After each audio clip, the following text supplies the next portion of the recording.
আসসালামু আলাইকুম গাইস, কেমন আছেন সবাই? আজকে আপনাদের সাথে শেয়ার করব হাতে মাখা ভাপা পিঠা। পুর ভরে তো ভাপা পিঠা সবাই বানায়, এখন একটু অন্যরকম করে বানিয়ে খেতে কিন্তু ভালোই লাগে।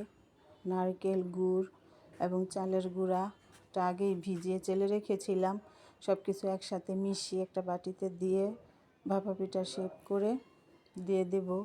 আমি ভাপা পিঠাটা কলসেই বানিয়ে থাকি বেশি, কলসে বানাতে আমার খুব ভালো লাগে।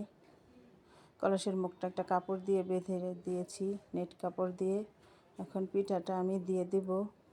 এই যে দেখুন,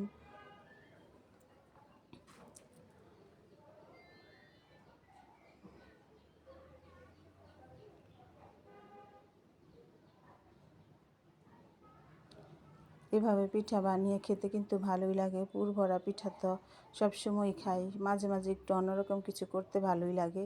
এই যে দেখুন, আমি ভেঙে দেখিয়ে দিচ্ছি কত সুন্দর হয়েছে ভিতরটা, খেতে কিন্তু খুবই লোভনীয় লাগছে।